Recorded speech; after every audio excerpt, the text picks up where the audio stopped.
സുനിൽ, മോദിയുടെ കാര്യമാണ് പെട്ടെന്ന് അമേരിക്കൻ പ്രസിഡന്റ് ട്രംപിന് അമേരിക്കൻ സുപ്രീം കോടതിയുടെ മാരകമായ പ്രഹരമേറ്റപ്പോൾ എനിക്ക് ഓർമ്മ വരുന്നത് പഴയ പുരാണത്തിലെ കഥയുണ്ടല്ലോ സാർ, അങ്കുഷ്ടൻ എന്ന് പറയുന്ന ഒരു കഥാപാത്രം.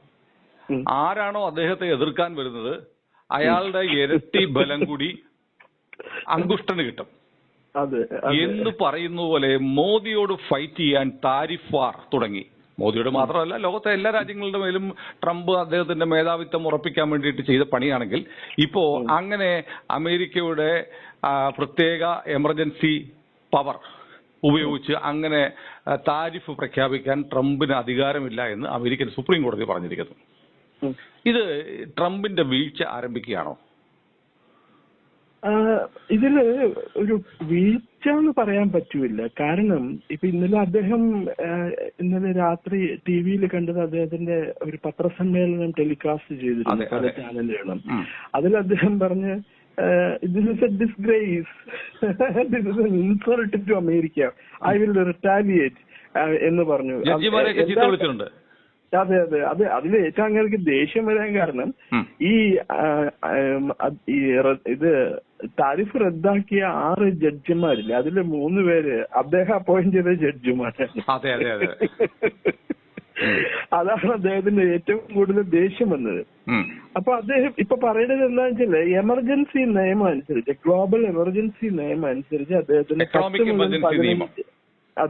10 മുതൽ എക്കണോമിക് എമർജൻസി നിയമം അനുസരിച്ച് 10 മുതൽ 15% വരെ താരിഫ് അദ്ദേഹത്തിന് ഇപ്പൊ തന്നെ പ്രഖ്യാപിക്കാം. പക്ഷെ അതിന് 150 ദിവസത്തെ വാലിഡിറ്റിയേ ഉള്ളൂ.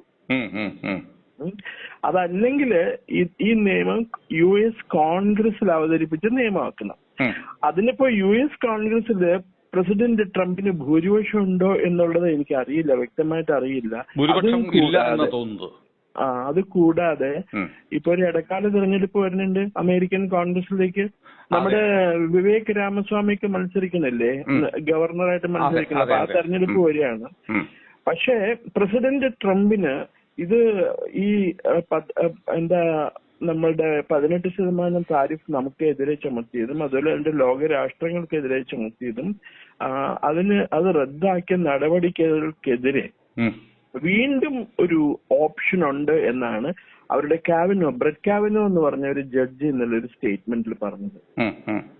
അവര് പറയുന്നത് ഇപ്പൊ പ്രസിഡന്റ് ഏത് നിയമം അനുസരിച്ചിട്ടാണോ ഈ താരിഫ് ഏർപ്പെടുത്തിയത്, അത് ഒന്ന് എനിക്ക് ട്രേഡ് എക്സ്പാൻഷൻ ആക്ട്, വാണിജ്യ വികസന നിയമം, അതുപോലെ തന്നെ ട്രേഡ് ആക്ട്, പിന്നെ താരിഫ് ആക്ട്, ഈ നിയമങ്ങളാണ് പ്രസിഡന്റ് ഉപയോഗിച്ചത്. പക്ഷെ ഇതിന് കൂടാതെ വേറൊരു എമർജൻസി നിയമം ഉണ്ടെന്ന് കാവനോ ഇന്നലെ സ്റ്റേറ്റ്മെന്റിൽ പറഞ്ഞിട്ടുണ്ട്.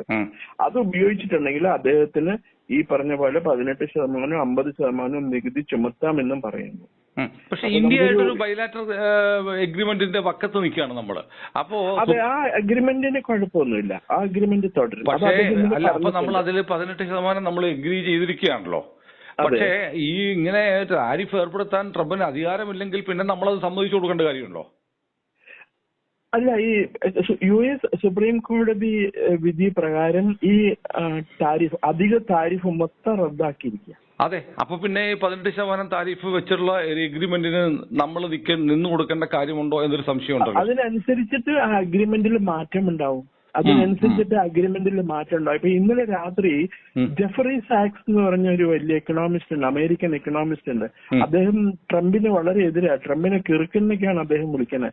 വളരെ വിശ്വപ്രസിദ്ധനായ എക്കണോമിസ്റ്റ് ആണ് ജെഫറി സാക്സ്. അദ്ദേഹം ഇന്ത്യക്കാരോട് ഇന്നലെ CNN വന്ന് അദ്ദേഹം പറഞ്ഞ ഇന്ത്യക്കാർ ഇതിനകത്ത് ഒന്നും ചെയ്യാതിരിക്കുക ഏറ്റവും നല്ല കാര്യം. കാരണം ഇത് ഒരു എത്തും പിടി ഉണ്ടാവില്ല, ഇതിങ്ങനെ പോയിക്കൊണ്ടിരിക്കും, അവർക്ക് ഒന്നും ചെയ്യാൻ പറ്റില്ല, നിങ്ങളെ ഒരു പ്രകാരത്തിൽ അവർക്ക് ദ്രോഹിക്കാൻ പറ്റൂല എന്നാണ് അദ്ദേഹം പറയുന്നത്. ഇപ്പൊ വേറൊരു പ്രശ്നം വരുന്നത് എന്താണെന്നറിയാമോ? $175 ബില്യൺ അധികമായിട്ട് ഈ ടാരിഫ് വഴി അമേരിക്കൻ ഗവൺമെന്റ് കളക്ട് ചെയ്തിരിക്കുന്നത്. ഇത് റദ്ദാക്കിയതോടുകൂടി ഈ $175 ബില്യൺ ആരിൽ നിന്നാണോ ഈടാക്കിയത് അവർക്കൊക്കെ പൈസ കൊടുക്കേണ്ടി വരും. അമേരിക്കൻ കമ്പനികളും പിന്നെ അമേരിക്കൻ വ്യവസായികളുമാണ് ഇതിനെ ചോദ്യം ചെയ്തത് സുപ്രീം കോടതിയിൽ. അപ്പൊ അത് കണ്ടുപോകാൻ സമയമെടുക്കും. അത് അമേരിക്കൻ നിയമ സംവിധാനം അങ്ങനെയാണ്, അവര് സമയമെടുക്കും. പക്ഷെ ട്രംപ് ഇന്ത്യയോട് ഇനിയും പഴയ പോലുള്ള ഒരു വൈരാഗ്യമൊന്നും കാണിക്കില്ല. ഇന്നലെയും കൂടി അദ്ദേഹം പത്രസമ്മേളനത്തിൽ പറഞ്ഞ Modi is my fantastic friend എന്നൊക്കെയാണ് അദ്ദേഹം ഇടയ്ക്കിടയ്ക്ക് പറയുന്നുണ്ട്. അത് വേറെ ഇതില് ഉള്ളത് മോദിയുടെ ഒരു വലിയ വിജയം എന്ന് പറയുന്നത് എന്താന്ന് വെച്ചാല്, നമ്മളുടെ 3 പ്രമുഖ നേതാക്കന്മാരുണ്ട് അമേരിക്കയുടെ. വാണിജ്യ സെക്രട്ടറി, പിന്നെ സ്റ്റേറ്റ് ട്രഷറി സെക്രട്ടറി, പിന്നെ ട്രേഡ് സെക്രട്ടറി.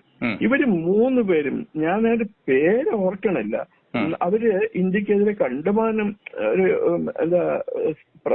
സ്റ്റേറ്റ്മെന്റ് ഒക്കെ ഇറക്കിയിട്ടും കൂടി, അതായത് പീറ്റർ നൊവാരോ, ഒരാൾ വലിയ ഫേമസ്, ഏറ്റവും കൂടുതൽ ഇന്ത്യക്ക് എതിരായിട്ട് പറഞ്ഞത് പീറ്റർ നൊവാരോ ആണ്. അയാളൊക്കെ പറഞ്ഞിട്ട് ഇന്ത്യയിൽ നിന്ന് ഒരു മന്ത്രിയോ അങ്ങേയറ്റം പ്രധാനമന്ത്രി ഇതൊന്നും പ്രതികരിച്ചിട്ടില്ല എന്നുള്ളതാണ്. അവർക്കറിയാം അന്തിമ വിജയം തങ്ങൾക്കായിരിക്കുന്നത് ഇന്ത്യൻ ഗവൺമെന്റിന് അറിയാം. അവർ മിണ്ടാതിരുന്നു. അതാണ് ഏറ്റവും നല്ല നടപടി. ഇതിൽ ട്രംപ് തോൽക്കുമെന്ന് നമ്മൾ നേരത്തെ മനസ്സിലാക്കി. അതെ അതെ. അല്ല, വലിയൊരു വിരോധാഭാസം കൂടി ഉണ്ടല്ലോ സാർ. ഈ കേസ് നടത്തിയത് വിനയ് കത്തിയാൽ എന്ന് പറഞ്ഞ ഇന്ത്യൻ വംശജനാണ്. അദ്ദേഹത്തിന്റെ സ്റ്റേറ്റ്മെന്റ് ഞാൻ ഇന്ന് ടൈംസ് ഓഫ് ഇന്ത്യയിൽ വായിച്ചു. അമേരിക്കൻ പ്രസിഡന്റിന് അധികാരമുണ്ട്, പക്ഷേ American constitution is more powerful. American ഭരണഘടനയാണ് പ്രസിഡന്റിനെക്കാളും പവർഫുൾ എന്ന് തെളിഞ്ഞിരിക്കുന്നു എന്നാണ് അദ്ദേഹത്തിന്റെ സ്റ്റേറ്റ്മെന്റ്. അതെ, പക്ഷെ അതിന് വേറെ ഒരു ലൂപ്പ് ഹോൾ കൂടെ ഉണ്ട്. അടിയന്തര സാഹചര്യങ്ങൾ നേരിടുന്നതിൽ പ്രസിഡന്റിന് നേരിടുവാൻ വേണ്ടിയിട്ട് പ്രസിഡന്റിന് വിപുലമായ അധികാരമുണ്ട് അമേരിക്കൻ പ്രസിഡന്റിന്.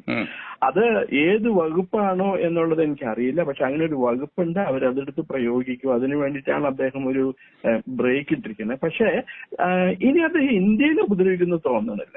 കാരണം അത് ഇപ്പോ വേറെ പ്രശ്നമുണ്ട്. ഇപ്പോ അദ്ദേഹം ഏതാണ്ട് ഒറ്റപ്പെട്ട നിലയിലാണ് അന്താരാഷ്ട്ര സമൂഹത്തിലെ. പ്രസിഡന്റ് ട്രംപ് ഒറ്റപ്പെട്ട ഇതാണ്. അദ്ദേഹത്തിന് സുഹൃത്തുക്കൾ ആരുമില്ല. എല്ലാവരും അദ്ദേഹത്തെ പരിഹസിക്കുകയും ആക്ഷേപിക്കുകയൊക്കെ ചെയ്യാണ്. ഇന്ത്യ മാത്രമേ പ്രതികരിക്കാത്തേ. മാത്രമല്ല സാർ, ഇന്നലെ ട്രംപിന്റെ പെട്ടെന്നുള്ള ഒരു പ്രതികരണം കണ്ടു. അങ്ങനെ ലോകത്തെ എല്ലാ രാജ്യങ്ങൾക്കും ഞാൻ 10% ടാരിഫ് ഏർപ്പെടുത്തും എന്ന് പറഞ്ഞു. അതെ അതെ അതെ. അത് അദ്ദേഹത്തിന് അധികാരമുണ്ട്. ആഗോള സാമ്പത്തിക എന്താ പറയുക ഇതനുസരിച്ച് അമേരിക്കയുടെ ഭരണഘടനയിൽ അതിനുള്ള നിയമമുണ്ട്. 10% മുതൽ 15% വരെ ഏർപ്പെടുത്താന്നാ പറയുന്നത്. പക്ഷെ അതിന് 122 പ്രകാരം. അതെ, അതിന് 150 ദിവസത്തെ വാലിഡിറ്റി ഉള്ളൂ അതിന്. അത് കഴിഞ്ഞാൽ പിന്നെ വീണ്ടും എക്സ്റ്റൻഷൻ ചെയ്യും. നമ്മുടെ ഇവിടെ ഓർഡിനൻസ് ഒക്കെ പുറപ്പെടുവിക്കില്ലേ, സംസ്ഥാന ഗവൺമെന്റും കേന്ദ്ര ഗവൺമെന്റും ഒക്കെ. ആ ഓർഡിനൻസിന് ഇത്ര 3 മാസം 6 മാസം വാലിഡിറ്റി ഉള്ളൂ. അത് കഴിഞ്ഞാൽ പിന്നെ ഒന്നോടെ എക്സ്റ്റെൻഡ് ചെയ്താൽ പോരെ. നമ്മളിങ്ങനെ ചില സംസ്ഥാനങ്ങളിൽ ഓർഡിനൻസ് കൊണ്ട് മാത്രമാണ് ഭരണം നടത്തുന്നത്. ഇന്ദിരാഗാന്ധി ഉള്ളപ്പോഴും രാജീവ് ഗാന്ധി ഉള്ളപ്പോഴും ഓർഡിനൻസ് ഭരണമായിരുന്നു. എല്ലാ നിയമജ്ഞരും ഇതിനെ ചോദ്യം ചെയ്തിട്ടുണ്ട് പലപ്പോഴും. എന്തിന് ഈ ഓർഡിനൻസ് നിയമം, നിങ്ങൾക്ക് നിയമം കൊണ്ടൊന്ന് പാസ്സാക്കാൻ പാടില്ല, പാർലമെന്റിനെ ഫേസ് ചെയ്തിട്ടുണ്ട്. അപ്പൊ അതേപോലെ അവിടെയും ആ സംവിധാനമുണ്ട്. പക്ഷെ അമേരിക്കൻ പ്രസിഡന്റിന് ചില അധികാരങ്ങളൊക്കെ ഉണ്ട് കേട്ടോ. ഈ ഭരണഘടനയ്ക്ക് അപ്പുറം ഉള്ള ചില അധികാരങ്ങൾ അമേരിക്കൻ പ്രസിഡന്റിന് ഉണ്ട്. അത് അവര് അത് ഓപ്പണായിട്ട് പറയില്ലെങ്കിൽ കൂടിയും ഇപ്പൊ ഈ പറഞ്ഞ പോലെ ഇപ്പൊ ലിബിയയിലോ ഇറാഖിലൊക്കെ അവര് ഇടപെട്ടില്ലേ, അതൊക്കെ ഭരണഘടന പറഞ്ഞിട്ടുള്ളതാണ് ചെയ്തത്. അതെ അതെ. അല്ല സാർ ഇപ്പൊ ഒരു നിരീക്ഷണം പറഞ്ഞല്ലോ, അതായത് ഇനി ട്രംപ് ഇന്ത്യയെ ഉപദ്രവിക്കാൻ വരുമെന്ന് തോന്നുന്നില്ല എന്ന് പറയാൻ എന്താ കാരണം? കാരണമുണ്ട്. ഞാൻ നേരത്തെ പറഞ്ഞല്ലോ, ട്രംപ് ആഗോളതലത്തിൽ ട്രംപ് ഒറ്റപ്പെട്ടു നിൽക്കുക. അദ്ദേഹത്തിന് സുഹൃത്തുക്കൾ ആരുമില്ല. അദ്ദേഹം മോദിനെ എന്താ പറയാ ഹർട്ട് ചെയ്യാനായിട്ട് അദ്ദേഹത്തിന് താല്പര്യമില്ല. കാരണം ഇന്ത്യ ഒരു വലിയ വിപണിയാണ്. മോദിയുടെ സപ്പോർട്ട് അല്ലെങ്കിൽ മോദിയുടെ അംഗീകാരം ഉണ്ടെന്നുണ്ടെങ്കിൽ തനിക്ക് പിടിച്ചു നിൽക്കാൻ പറ്റും, ആഗോളതലത്തിൽ പിടിച്ചു നിൽക്കാൻ പറ്റും എന്നാണ് ട്രംപ് കരുതിയിരിക്കുന്നത്. എന്നാണ് ട്രംപിന്റെ ധാരണ.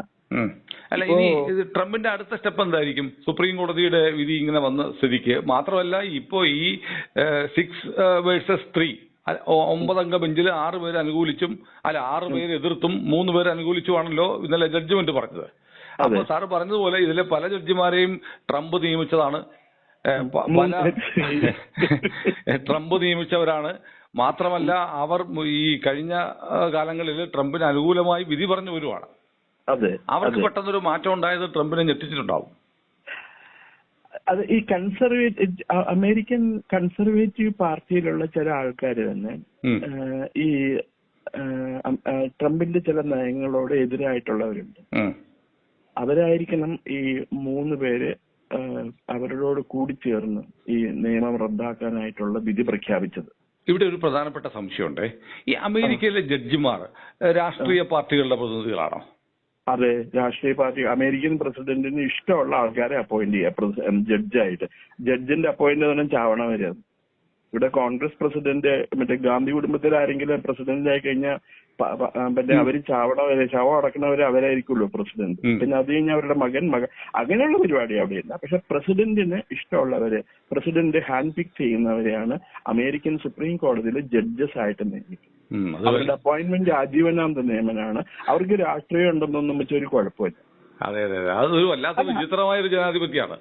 വിചിത്രമായ ജനാധിപത്യം. പക്ഷെ ഞാനൊരു കാര്യം ചോദിക്കട്ടെ, ഇവിടെയുള്ള പല രാഷ്ട്രീയ നേതാക്കളും ഈ പറഞ്ഞ പോലെ വക്കീലിന്റെ കുപ്പായോട്ടുണ്ട് സുപ്രീം കോടതി ജഡ്ജി വരെ ആവണില്ലേ? കേരള കോൺഗ്രസ് മാണി ഗ്രൂപ്പിന്റെ ഒരു വലിയ നേതാവ് സഭാ നേതൃത്വത്തിൽ നിന്ന് അംഗീകാരോടുകൂടി അങ്ങേ അറ്റം വരെ എത്തിയില്ലേ? ജനാധിപത്യം അതേതരത്വം സെക്യുലറിസം ഒക്കെ പറയുകയും ചെയ്യും. അതൊക്കെ പറയും.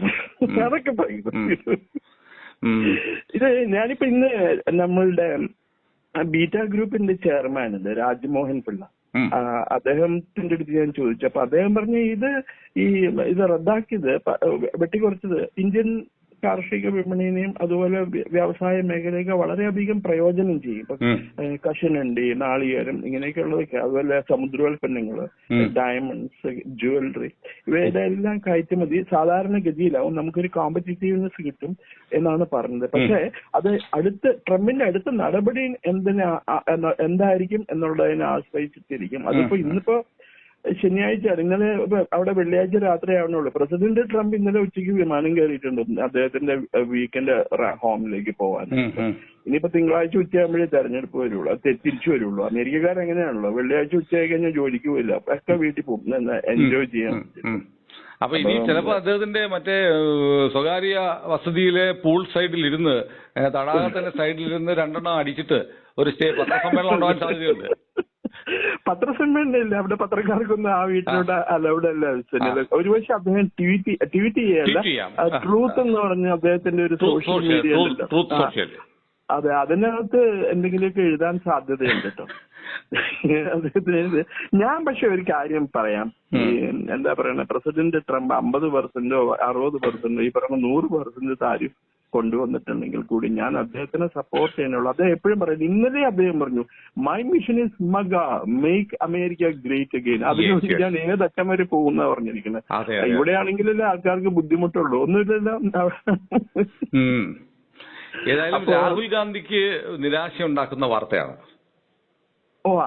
ഇന്ത്യക്ക് എതിരായിട്ടുള്ള എന്ത് രാഹുൽ ഗാന്ധിക്ക് സന്തോഷമേ ഉണ്ടാക്കുള്ളൂ.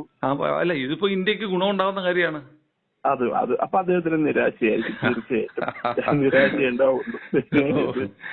ശരി സാർ, ഓക്കെ, സാറിന്റെ പ്രതികരണത്തിന് നന്ദി. ഓക്കെ.